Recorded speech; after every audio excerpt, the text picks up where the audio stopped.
अस्सलामुअलैकुम दोस्तों, मैं हूं आपका दोस्त उस्मान और आप देख रहे हैं Usman Arif technical YouTube channel. आज मैं फिर से हाज़िर हुआ हूं इन पेज की क्लास नंबर 14 के साथ और आज हम जो पढ़ने जा रहे हैं वो बहुत ही एक इंटरेस्टिंग टूल है जो आपके लिए बहुत ही कारआमद और मुफीद साबित होगा। तो आज का जो टूल है और आज का जो सबक है वो है एप्लीकेशन टूल। और आज हम एप्लीकेशन टूल के बारे में तफसीलन इंशाल्लाह पढ़ेंगे। तो चलते हैं हम अपने लैपटॉप की स्क्रीन की तरफ। और लैपटॉप की स्क्रीन की तरफ जाने से पहले आप सब दोस्तों से गुजारिश है कि आप हमारे यूट्यूब चैनल को सब्सक्राइब करें और बेल आइकन के बटन को प्रेस कर दें ताकि हमारी हर नई आने वाली वीडियो आपको मिल सके। तो चलते हैं बिला तखीर हम अपने लैपटॉप की तरफ।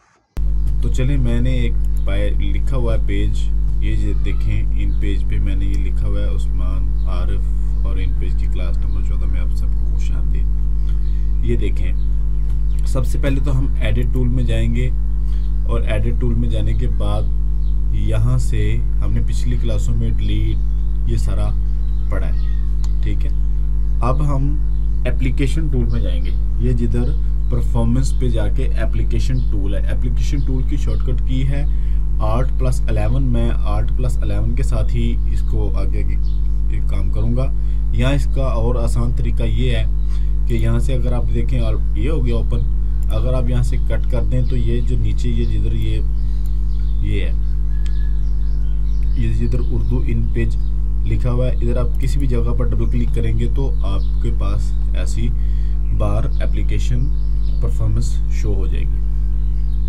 तो सबसे पहले तो दोस्तों ये देखें, आपने एप्लीकेशन टाइप लिखा हुआ है कि एप्लीकेशन किस टाइप की होनी चाहिए। एप्लीकेशन आप लेफ़्ट टू राइट से शुरू करना चाहते हैं या राइट टू लेफ़्ट से। अमूमन इन पेज पे लेफ़्ट टू राइट पे ही शुरू होती है और उसके ऊपर ही क्लिक है, उसको आपने कुछ नहीं करना। इसके बाद आ जाती है एरो कीज़ मोमेंट। आपको मैं अभी एरो कीज़ दिखाता हूँ। मैंने एक पिक्चर डाउनलोड की हुई है और मैं आपको उसके बारे में दिखाता हूँ। मैं इसको कैंसिल करता हूँ, मैं इधर से एक नया पेज लेता हूँ, नया पेज लेके ओके करता हूँ और इधर से मैं एक पिक्चर बॉक्स लेता हूँ, इसके ऊपर डबल क्लिक करता हूँ और डबल क्लिक करने के बाद मैं इसके ऊपर अपनी वो एरो कीज़ इमेज जो मैंने डाउनलोड की है, तो ये देखिए, ये एक कीबोर्ड की एरो कीज़ बोर्ड है, आपके सामने शो हो जाएगा। ये इसको एरो कीज़ अगर आपने अप करना है तो इसके ऊपर क्लिक करना है, एरो कीज़ डाउन करना है तो इसके ऊपर क्लिक करना है, एरो कीज़ राइट की तरफ करना है तो इसके ऊपर क्लिक करना है और एरो कीज़ अगर आपने लेफ़्ट की तरफ करना है तो इसके ऊपर क्लिक करना है। अब उसका क्या मकसद काम है मैं भी बताता हूँ आपको। ये एरो कीज़ मोमेंट का, एरो कीज़ मोमेंट में यहाँ पर साइज़ है, ये देखें 0.5 इंच साइज़ है, ठीक है। अगर आप इसको एरो कीज़ की मदद से ऊपर या नीचे, ये देखिए, अगर आप इसको ऊपर या नीचे करना चाहते हैं तो ये 1.5 इंच ऊपर या नीचे होगा उस हिसाब से। अगर आपको ये साइज़ बढ़ाना है या कम करना है तो आप उसी टूल में जाएंगे, एरो कीज़ मोमेंट में जाएंगे।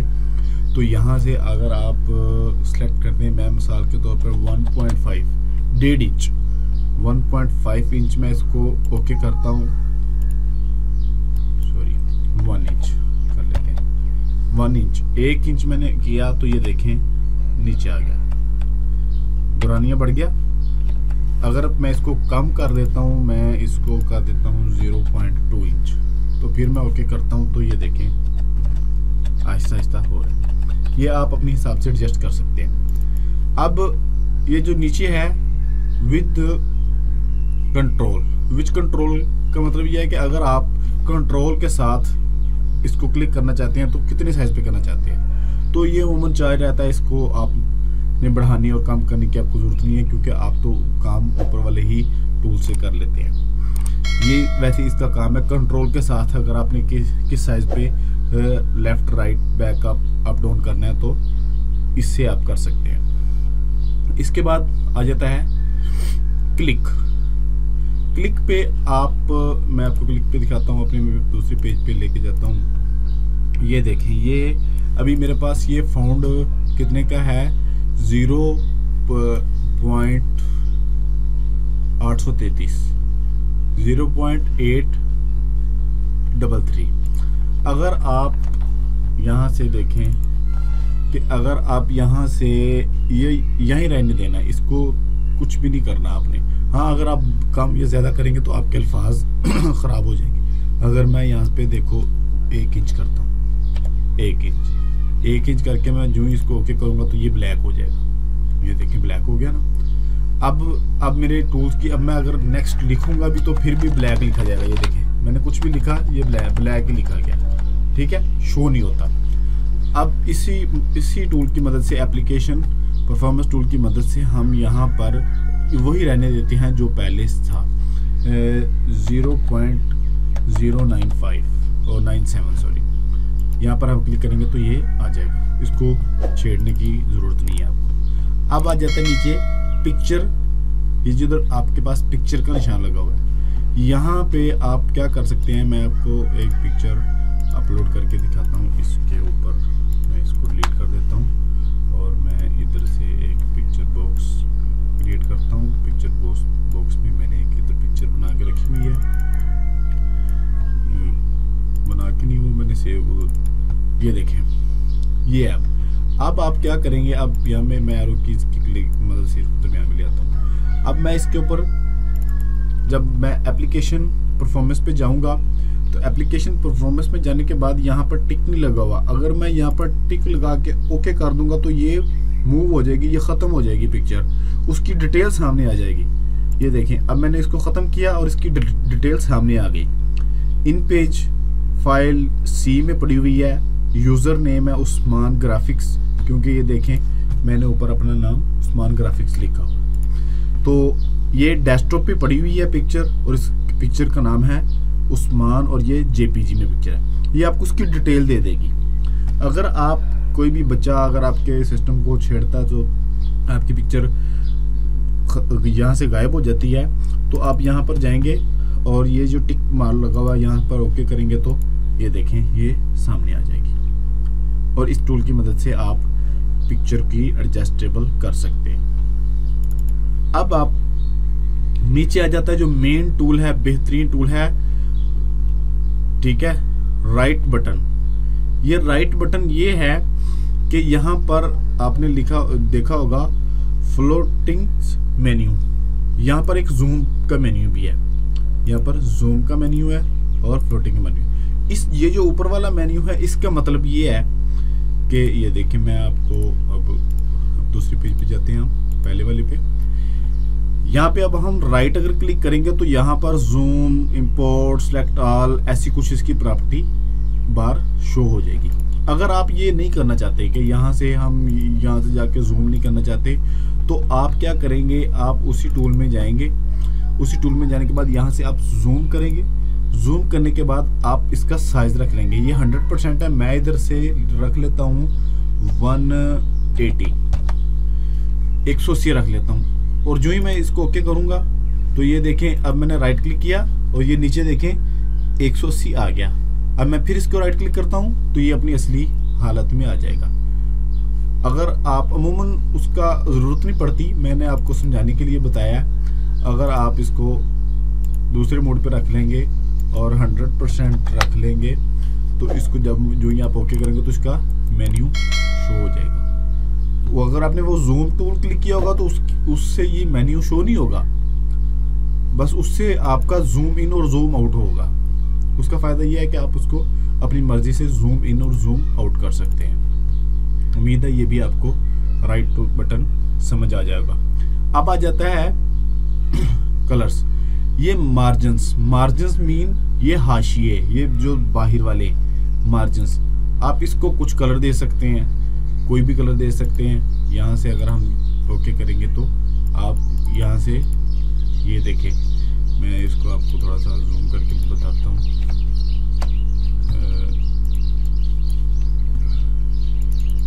ये देखिए इसके कलर्स चेंज हैं। अगर मैं आपको इसका कलर और रख के बताता हूँ तो आपको शायद ब्लैक रख लेता हूँ। तो ये देखें ये इसके मार्जिन्स के कलर चेंज है। आप यहाँ से मार्जिन्स के कलर भी दे सकते हैं। दूसरा, आप इसको यूज़र में भी कलर दे सकते हैं। जैसा कि आप किसी चीज़ को ये रूलर को यूज़ करना चाहते हैं तो ये रूलर्स के कलर होते हैं। अगर मैं इसके ऊपर ये देखें रेड दिया हुआ है मैं इसको ओके करता हूँ रेड पे ही, तो मैं यहाँ से लेके आता हूँ। तो ये देखें ये रेड कलर का यूज़र आ गया। ये आप इसको ऐसे कलर दे सकते हैं। इसके बाद ये जो है जिधर लॉग फाइल है, इसका आपका कुछ काम भी नहीं है, आप इसको कुछ भी ना करें, ये आपकी ज़रूरत में नहीं है। मुझे काफ़ी अर्सा हो गया ये काम करते हुए इन पेज का, लेकिन मैंने आज तक इस टूल को यूज़ भी नहीं किया और ना ही मुझे ज़रूरत पेश आई है। दूसरी बात, अब यहाँ पर आगे वाला ऑप्शन आ जाता है ड्रैग ड्रॉप टेक्स्ट, ठीक है, ड्रैग एंड ड्रॉप टेक्स्ट आ जाता है। अभी मेरा यहाँ पर क्लिक नहीं है, ठीक है। ड्रैग एंड ड्रॉप का मतलब है कि किसी जगह को एरो की से मदद से, माउस की मदद से उठा के किसी दूसरी जगह पर शिफ्ट करना है। अगर हम इन पेज पे ये सहूलत चाहते हैं तो हम इसके ऊपर क्लिक कर देंगे। अगर हमें इन पेज की ये सहूलत नहीं चाहिए तो हम इसके ऊपर अनक्लिक कर देंगे। अभी मेरा क्लिक नहीं है, तो ये देखिए मैंने अगर मिसाल के तौर पर मुझे ये चाहिए कि मैंने ये जो उस्मान है ये लिखना है और ये सबसे नीचे लेके आना है, तो मैं यहाँ से नहीं लेके आ पा रहा, क्योंकि ये देखिए मैं यहाँ पर नहीं लेके आ पा रहा। अब मैं वही टूल पे जाऊंगा और मैं ड्रैग एंड ड्रॉप इसको क्लिक कर दूंगा और ओके करूंगा, और यहाँ से मैं ये सिलेक्ट करके यहाँ से देखें मैं नीचे ला सकता हूँ। इसका ये मतलब है। अमूमन मैं ऐसा करता हूँ, ये भी ऑन कर देते हैं, ये भी बहुत अच्छा आइडिया है। वैसे कट और पेस्ट कर लेते हैं अमूमन तौर पर। अगर मैं इसको अनक्लिक किया, ओके किया, इसको ये किया और यहाँ से मैंने इसको कट किया और यहाँ से इसको पेस्ट कर दिया तो आ जाएगा। कट और पेस्ट थोड़ा सा जल्दी काम हो जाता है कट और पेस्ट से। अब नीचे आ जाता है ऑटो सेव एवरी का मतलब ये है कि आप किसी भी फाइल को, जिस फाइल पर आप काम कर रहे हैं, अभी आप फाइल पर काम कर रहे हैं तो यहाँ पर आपने 10 मिनट लिखे हुए हैं, 10 मिनट के बाद ये ऑटोमेटिकली आपकी फाइल सेव हो जाएगी, ठीक है। जैसा कि पाकिस्तान में हमारे लोड शेडिंग हो जाती है, सिस्टम बंद हो जाता है, लैपटॉप बंद हो जाता है, बैटरी लो होती है, किसी के भाई के पास लाइट नहीं जाती, तो अमूमन आप अपने हिसाब से इधर टाइम एडजस्ट कर लें और टाइम एडजस्ट करने के बाद आप यूं ही काम करते रहेंगे तो आप ये फाइल आपकी ऑटोमेटिक सेव होती जाएगी उतने टाइम के बाद जो टाइम आप उधर लिखेंगे। अगर मिसाल के तौर पर आप इधर 5 लिखेंगे तो 5 मिनट के बाद ये आपकी फाइल ऑटोमेटिकली सेव होती जाएगी। मैं इधर अमूमन 0 करता हूँ क्योंकि मैं थोड़ा सा काम कर लेता हूँ, करके फिर कंट्रोल एस कर देता हूँ, एक फाइल बना के उसके ऊपर सेव करके उसके ऊपर नाम दे के सारा, और सेव एज की मदद से आपने मेरी पिछली वीडियोस में देखा होगा कि मैं सेव एज की मदद से आपको काफ़ी डिटेल से समझा चुका हूँ। तो यहाँ से मैं सेव एज कर लेता हूँ तो ये आपके पास सारा समझ आ जाता है, आपको पूरा सेव हो जाएगा ऑटोमेटिकली। अगर आप खुद सेव करना चाहते हैं तो आप खुद भी सेव कर सकते हैं। इसके बाद सेव तो आपने कर लिया, इसके बाद यहाँ पर आ जाता है मेंटेन का मतलब ये है कि आप अगर किसी फाइल का बैकअप रखना चाहते हैं, उसको अगर आपकी असल फाइल डिलीट हो जाती है तो आप उसको बैकअप रखना चाहते हैं तो वो आप इस टूल की मदद से रख सकते हैं। अब मैं आपको एक मिसाल देता हूँ, ये मैं आप कट कर देता हूँ और ये भी मैं आपको, ये मैं पूरा पेज कट कर देता हूँ, ठीक है। ये देखिए अब मैंने ये एक फोल्डर बनाया, यहाँ पर ये 2 चीज़ें पड़ी हुई हैं, ये देखिए ये 2 चीज़ें, ये जिधर एक उस्मान लिखा हुआ है ये INP फाइल है और ये B01 फाइल है। ये B01 फाइल जो है ये मेरा बैकअप है और ये INP फाइल है ये मेरी असल फाइल। अब मैं अगर इसको अपनी INP फाइल को करता हूँ क्लिक, तो ये देखें इधर मैंने लिखा हुआ है Usman Arif technical YouTube channel, मैं पाकिस्तानी हूँ। अब हम इस फोल्डर में जाते हैं और यहाँ पर एक लिखा हुआ है, ये देखें B01 है ना, ये देखें B01 B02 सो ऑन ऐसे कुछ लिखा हुआ होगा, ये मेरा एक इधर लिखा हुआ है। अगर मिसाल के तौर पर मैं इसको क्लिक ख़त्म कर देता हूँ, अब मेरी दूसरी फाइल में एक बॉक्स बना हुआ है और उसके ऊपर खाली लिखा हुआ है उस्मान आरिफ टेक्निकल। अब मैं इस फाइल को डिलीट कर देता हूँ, ये देखिए ये मेरी फाइल गलती से मुझसे डिलीट हो गई। अब मैं क्या करना चाहता हूँ कि अब मेरी ये फाइल है और मुझे टेंशन है कि कुछ लोग ऐसी फाइल को डिलीट कर देते हैं, समझते हैं ये वायरस है। अब आप क्या करेंगे, अब आप ओपन करेंगे अपना इन पेज ओपन करने के बाद आप सादा सा तरीका यहाँ से आप ड्रैग एंड ड्रॉप कर लेंगे, ठीक है, यहाँ से मैं इसको उठाऊंगा और इन पेज के ऊपर ड्रॉप कर दूंगा। तो ये मेरी देखें फाइल बनी हुई है, ये मैंने वही फाइल है, इसमें थोड़ी सी मैंने चेंजिंग की है, कट करके उसको सेव कर दिया। तो ये मेरा बैकअप है। ऐसे आप किसी भी फाइल का बैकअप मेंटेन की मदद से रख सकते हैं। अगर आप यहाँ पर इसको 0 कर देंगे,